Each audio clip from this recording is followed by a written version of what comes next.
Muito bem, estamos aqui para mais uma aula da nossa Escola Bíblica Dominical com a revista da CPAD. Na revista da CPAD estamos falando do Verbo que se fez carne, olhando Jesus pelo olhar do apóstolo João, do apóstolo do amor. E na lição de hoje, lição de número 12, iremos abordar do julgamento à ressurreição, do julgamento de Cristo, sua morte e sua ressurreição, que é a parte final do Evangelho de João e dos demais evangelhos. Cristo foi julgado, condenado, crucificado, morto, sepultado e ressuscitado. Então nós vamos abordar isso nessa lição, mas de acordo, claro, com o Evangelho de João. O texto áureo da nossa lição se encontra em João, capítulo 19, verso 30. E quando Jesus tomou o vinagre, disse: está consumado. Inclinando a cabeça, entregou o Espírito. João 19, verso 30. Deram-lhe vinagre, porque ele diz: tenho sede. E o que dava-se para alguém saciar a sede era vinagre, que é vinho azedo. E Jesus tomou o vinagre, foi a última coisa que ele toma, que deram-lhe vinagre, inclinando a cabeça, entregou. Está consumado, né? Tetelestai, que é o termo grego aqui para estar consumado.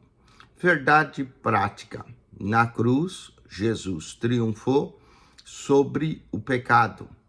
Na ressurreição, conquistou a vitória sobre a morte. Então, Jesus vence o pecado na cruz e vence a morte na ressurreição. Então, temos aí a vitória final de Cristo. Tragada foi a morte, não é? Com a ressurreição de Cristo. Vamos ler a leitura bíblica em classe, João, capítulo 19. Claro que não todo o capítulo, vamos ler versos 17, 18, 28, 29 e 30. E João, capítulo 20, versos 6, 7, 8, 9 e 10. Vamos, João 19, verso 17. E levando ele às costas a sua cruz, saiu para o lugar chamado Calvário, que em hebraico se chama Gólgota, onde o crucificaram e com ele outros dois, um de cada lado e Jesus no meio. Depois, sabendo Jesus que já todas as coisas estavam terminadas para que a Escritura se cumprisse, disse: tenho sede. Estava, pois, ali um vaso cheio de vinagre, e encheram de vinagre uma esponja e pondo no isopo, lhe chegaram à boca. E quando Jesus tomou o vinagre, disse: está consumado. Inclinando a cabeça, entregou o Espírito. Agora vamos a João, capítulo 20, versos 6, 7, 8 e 9 e 10. Tem a ver com a ressurreição. Chegou, pois, Simão Pedro, que o seguia, e entrou no sepulcro, e viu no chão os lençóis, e que o lençol que tinha estado sobre a sua cabeça não estava com os lençóis, mas enrolado num lugar à parte. Então entrou também o outro discípulo que chegara primeiro ao sepulcro, e viu, e creu, porque ainda não sabiam a Escritura que diz que era necessário que ressuscitasse dos mortos. Tornaram, pois, os discípulos para a casa. Vamos então ao comentário aqui da nossa lição. A palavra-chave dessa lição é ressurreição. E nessa lição nós iremos abordar a prisão, a condenação, a crucificação, a morte e o sepultamento, e bem como a ressurreição de Jesus. Esses eventos demonstram o cumprimento da missão de nosso Salvador. Toda essa missão pode ser resumida na frase tetelestai, está consumado. A obra de Cristo no Calvário e a sua ressurreição constitui a base da esperança cristã. Vamos ao primeiro ponto da nossa lição, onde iremos abordar a prisão e a condenação de Jesus. A prisão. Os capítulos 18 do Evangelho, 17 é a oração sacerdotal, que nós já falamos, mas o 18 desse Evangelho, após ter proferido o seu último discurso, que vai do capítulo 13, verso 31 em diante, até o capítulo 13, 14, 15, 16, sermão de despedida de Jesus, 17, a oração sacerdotal intercessória, 18, Jesus é preso e levado para ser julgado. Jesus, após terminar e ter preparado a traição de Judas, no 13:30, Judas saiu para entregá-lo, Jesus atravessou o ribeiro de Cidrom e fez uma paragem no jardim do Getsemane, ou Getsemane, ou Jardim das Oliveiras. Até hoje existem muitas oliveiras. Esse jardim era também conhecido como o Monte das Oliveiras, ou pé do Monte das Oliveiras, devido à grande quantidade de oliveiras que ali existia e existe até hoje. Quem visita vê. Naquela madrugada, o ambiente nesse local parecia carregado de tristeza, de angústia. Os soldados romanos e os membros da guarda do sumo sacerdote foram guiados e conduzidos por Judas Iscariotes até o local onde Jesus se encontrava com os seus discípulos.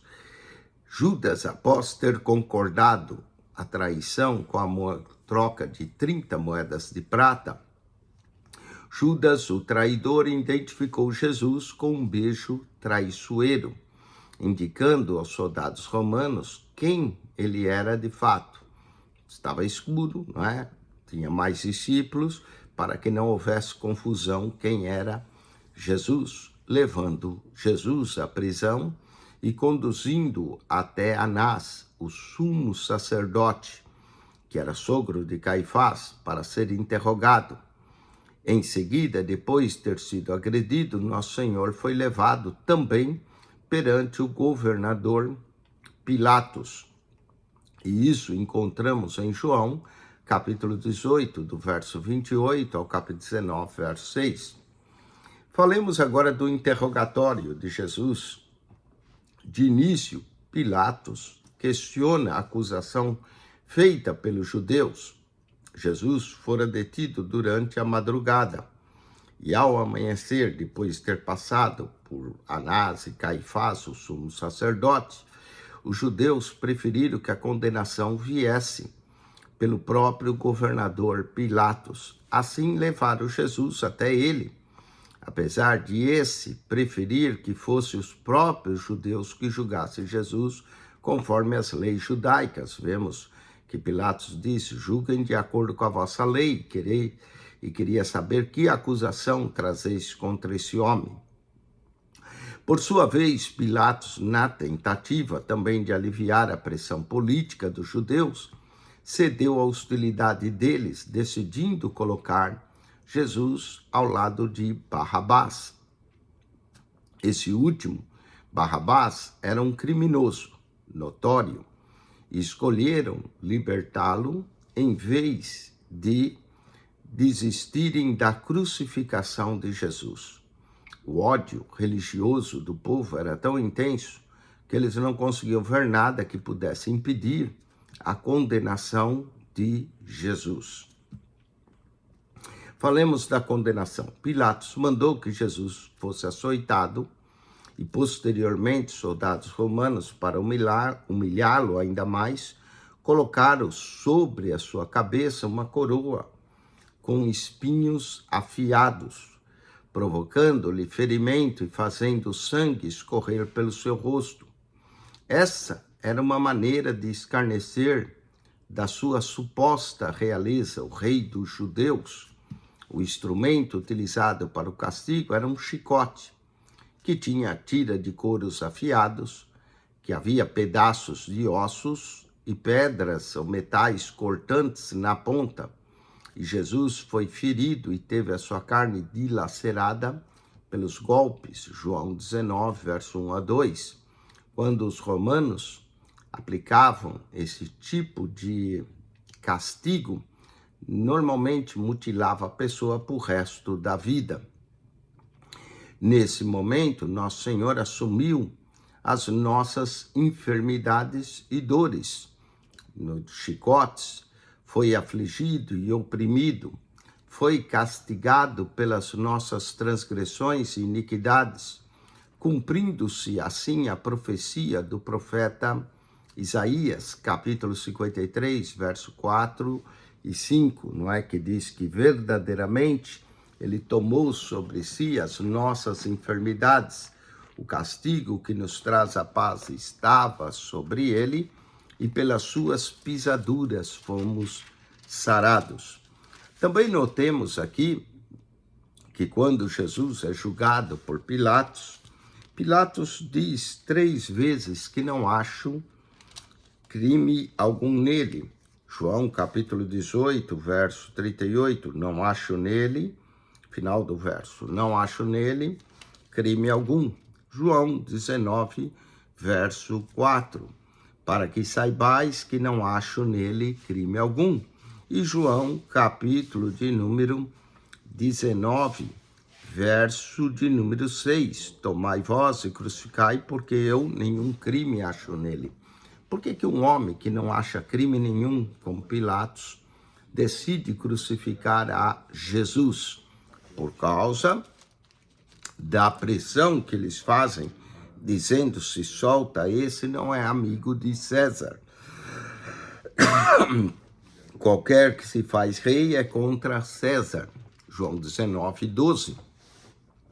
Portanto, Pilatos lava as mãos e entrega a Jesus, porque de fato ele não consegue achar crime algum de morte para Jesus. Vamos à sinopse, tópico 1. A prisão, o interrogatório e a condenação de Jesus nos revela a injustiça dos homens e o cumprimento do plano divino para a nossa redenção. Vamos ao ponto 2, a crucificação, morte e sepultamento de Jesus. Falemos do caminho do Calvário. Após a tentativa de Pilatos de evitar a crucificação, de libertar a Jesus, ele não conseguiu impedir o caminho ou castigo mais severo e finalmente os entregou. Verso 16, lê: então entregou-lhes para que fosse crucificado. E tomaram Jesus e o levaram. Jesus já tinha apanhado, e a ideia do apanho, de baterem em Jesus, era ver se soltava ele. Sobre os açoites dos soldados, Jesus carregou a cruz até chegar ao Gólgota, local conhecido como lugar da caveira. Devido à forma a forma que o monte se apresenta, João 19, 18 menciona que o Gólgota era um lugar público onde as pessoas podiam testemunhar o horrível drama do qual os soldados romanos submetiam os condenados. Nos evangelhos sinóticos de Mateus, Marcos e Lucas, foram registrados detalhes sobre os eventos durante a crucificação do Senhor. Ao lado de Jesus, à sua esquerda e à sua direita, estavam 2 outros homens acusados como criminosos. Lucas 23, verso 40 a 43. Sendo que Lucas narra o arrependimento de um deles, enquanto o outro zombava de Jesus. E de acordo com Mateus, os 2 zombavam e depois um para e se arrepende, de acordo com Lucas. É curioso notar que o profeta Isaías também menciona isso no capítulo 53, verso 12, afirmando que ele foi contado com os transgressores. Falemos da missão que foi encerrada. Como homem, Jesus experimentou a sede, que foi a sua última necessidade humana antes de morrer na cruz. Tenho sede. A sua sede física foi momentânea e aliviada por uma esponja que não continha nem sequer água, mas vinagre, oferecido pelos soldados romanos. Ao pedir água para saciar a sua sede, nosso Senhor tinha plena consciência de que a Escritura estava se cumprindo e de que aquele momento final, como homem, se aproximava. Assim, ciente de sua missão na terra, que estava completa, não hesitou em proclamar a vitória do plano divino ao afirmar: Tetelestai, está consumado. A obra de Jesus estava concluída. O seu grito não era de derrota, mas sim de uma declaração da realização de uma tarefa que foi confiada pelo Pai, a tarefa da redenção. Falemos do sepultamento. No versículo de número 38, aparece um homem que admirava a Jesus. Era um discípulo secreto, discreto, reservado, homem poderoso, chamado José de Arimateia. José de Arimateia, de acordo com Marcos 15:43, fazia parte do Sinédrio. José de Arimateia, de acordo com Mateus 27:57, era um homem rico. E José de Arimateia era um homem que aparentemente conhecia a Pilatos, não é? E era discípulo de Jesus oculto, de acordo com João, capítulo 19, verso 38. E Pilatos lhe permitiu que tirassem-lhe o corpo. Devido ao temor que tinha dos judeus, mantinha-se afastado dos discípulos, mas conseguiu vencer esse medo ao reunir coragem para se dirigir a Pilatos e solicitar o corpo de Jesus para o seu sepultamento, João 19:42. Uma outra pessoa também aparece aqui em João 19:39, que é Nicodemos. Nicodemos aparece 3 vezes no Evangelho de João. Uma no capítulo 3, quando ele vai ter de noite com Jesus. Nicodemos lá foi ter de noite com Jesus, falando em nome da sua comunidade: nós sabemos que és mestre vindo de Deus, porque ninguém pode fazer os sinais que tu fazes se Deus não for com ele. E Nicodemos também aparece defendendo a Jesus perante o Sinédrio, em capítulo 7, verso 50, Nicodemos, que era um deles, que de noite fora ter com Jesus, disse-lhes, porventura, 7:51, condena a nossa lei um homem sem primeiro ouvi-lo. E a terceira vez que Nicodemos aparece é no capítulo 19, 39, que Nicodemos se dirigiu à noite a Jesus, levando quase 100 libras de um composto de mirra de aloés. Nicodemos aqui fornece a mirra e os aloés para o sepultamento de Jesus. A informação contida aqui no texto sugere que o túmulo também onde Jesus foi sepultado não ficava muito longe do Monte do Calvário e era um túmulo novo. O caminho do Calvário, o desfecho da missão de Jesus e o seu sepultamento ilustra o sacrifício redentor e o cumprimento fiel das Escrituras. Vamos ao terceiro e último ponto, a ressurreição de Jesus. O túmulo vazio. Na manhã do primeiro dia da semana, domingo, ocorreu um terremoto na área do sepulcro e um anjo de Deus deslocou a pedra, sentando-se sobre ela, de acordo com Mateus 28, verso 2. Foi nesse instante que Jesus ressuscitou do lugar onde seu corpo se encontrava. O túmulo ficou vazio, servindo como uma evidência clara da ressurreição de Jesus dentre os mortos.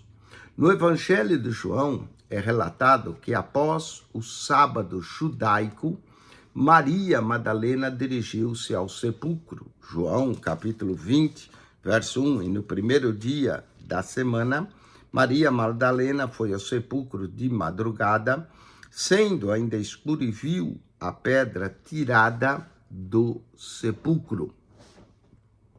Aqui vemos que ao ver a pedra tirada do sepulcro, ela viu que nesse instante Jesus não se encontrava, o túmulo estava vazio, servindo como essa evidência clara. E Maria não concluiu que ele ressuscitou, pelo contrário, Maria achou que tinham levado o corpo. E ela vai aos discípulos dizendo: correu, pois, e foi a Simão e a outro discípulo e disse: levaram o Senhor do sepulcro e não sabemos onde o puseram. Maria também foi, de acordo com os demais evangelhos, acompanhada pela Maria, mãe de Tiago, de Salomé e outras mulheres, com a intenção delas era ungir o corpo de Jesus. E ao chegarem lá, a pedra já estava retirada, de acordo com João 20, verso 1, Mateus 28 e Marcos 16, verso 4. E ao entrarem no sepulcro, estava na rocha, não encontraram o corpo de Jesus. O túmulo estava vazio. Vamos à ressurreição como base da fé cristã. É uma abordagem sobre a importância da ressurreição. O apóstolo Paulo dirigiu-se aos coríntios afirmando que Cristo ressuscitou dos mortos e que essa afirmação não fosse verdadeira, a nossa fé e a nossa pregação seria inúteis, em 1 Coríntios, capítulo 15, verso 12 a 14. Existem pelo menos duas razões para crermos na ressurreição do Senhor. A primeira baseia-se nas palavras de Jesus, que afirmara ser necessário que ele, Jesus, ressuscitasse dos mortos.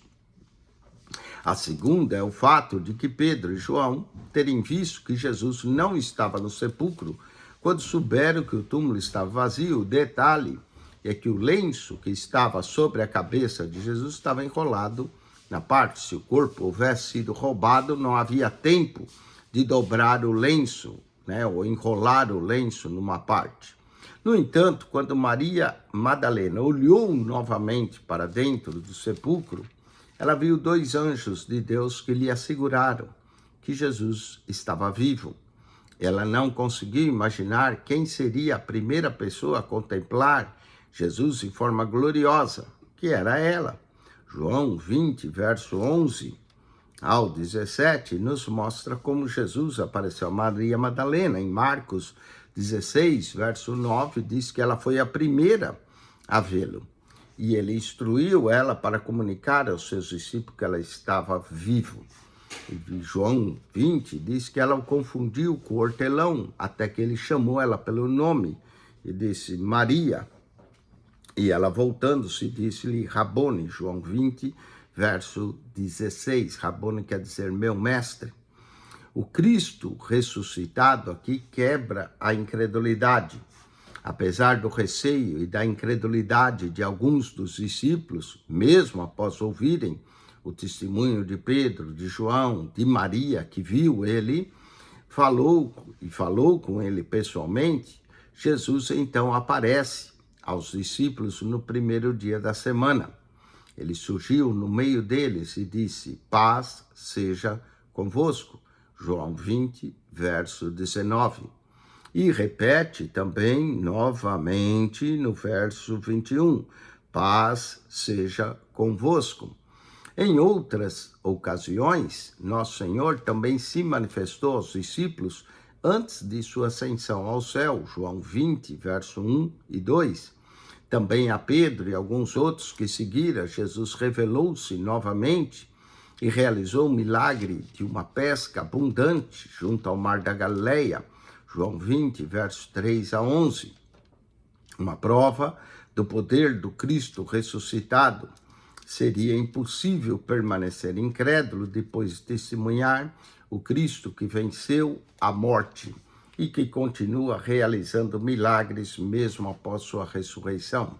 A sinopse, tópico 3. A ressurreição de Jesus é evidenciada pelo túmulo vazio. É a base da fé cristã e transforma as nossas incredulidades em convicção.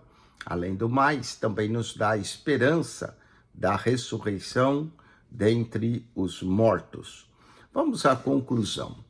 A ressurreição do Senhor Jesus é o evento mais significativo do Novo Testamento. Se Cristo não houvesse ressuscitado, era vã a nossa fé. Esse acontecimento concretiza a nossa esperança também na ressurreição do corpo, tal como expresso no Credo Apostólico, né? Um importante documento da tradição cristã. Creio na ressurreição dentre os mortos, ou na ressurreição da carne. Assim, à luz desse fato, somos encorajados a manter a nossa fé, pois depositamos a nossa esperança naquele que triunfou sobre a morte de forma definitiva. Cristo morreu, mas ressuscitou, e essa é a base da nossa fé. Vamos de que maneira Jesus foi reconhecido? Através das perguntas, exercícios, reforçar aquilo que aprendemos. Pergunta número 1. De que maneira Jesus foi reconhecido e traído por Judas? Bom, ele foi reconhecido por um beijo, traído por 30 moedas de prata. Não é? O beijo traiçoeiro de Judas o identificou com os soldados romanos. 2. Pergunta 2. Em que momento se concretizou a profecia de Isaías? Bom, quando Jesus foi dilacerado pelos golpes, nesse momento, né, João 19, 1 e 2, foi afligido, oprimido, castigado pelas nossas transgressões, se cumpre Isaías 53, verso 4 e 5. Vamos à terceira pergunta. De acordo com Isaías 53, 12, o que se realizou durante a crucificação de Jesus?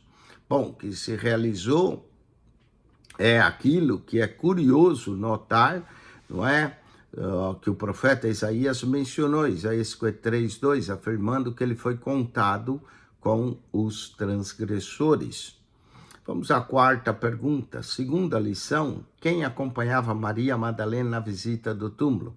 Bom, de acordo com outros evangelhos, como Marcos, Lucas, vemos que era Maria, mãe de Tiago, Salomé e outras mulheres. E a intenção delas ir ao sepulcro era para ungir o corpo de Jesus. Quinto, indique uma das razões plausíveis para acreditar na ressurreição do Senhor Jesus. A primeira baseia-se no túmulo vazio. A segunda é que era necessário que Jesus ressuscitasse dos mortos, segundo as Escrituras, senão era vã a nossa fé. Muito bem, com isso nós concluímos mais uma lição da nossa Escola Bíblica Dominical. Semana que vem iremos concluir essa revista, não é? E aí, já daqui 2 semanas, começamos a nova revista do terceiro trimestre de 2025. A lição de número 13 dessa revista será a renovação da esperança. A renovação da esperança. Muito bem, então não perca a próxima semana a conclusão da nossa revista. Durante esse trimestre estivemos estudando o Evangelho de João e eu espero que novamente você tenha lido o Evangelho de João, tirado lições maravilhosas e importantes desse Evangelho. Assine o nosso canal PR Eugênio Piacentini. Toda semana colocamos a lição da Escola Dominical, aqui da CPAD, e não só da CPAD, também colocamos da Betel, da CADB, da revista da Central Gospel e da Conimadeb. Toda semana são 5 lições de escola dominicais que nós comentamos para você. PR Eugênio Piacentini, o canal da Bíblia. Subscreva esse canal, divulgue ele entre amigos e familiares. E nosso canal não tem só os comentários da revista. Na verdade, nós temos aulas de teologia, personagens do Antigo Testamento, personagens do Novo. Como acionar isso? Entre no canal, clique no playlist, 259 pastas com mais de 8.000 vídeos para você. 8.000 vídeos. É bastante conteúdo. Se você descer todas as pastas, chegar na primeira, encontra um comentário em Mateus, Marcos, Lucas, João, toda a Bíblia comentada para você. PR Eugênio Piacentini, o canal da Bíblia.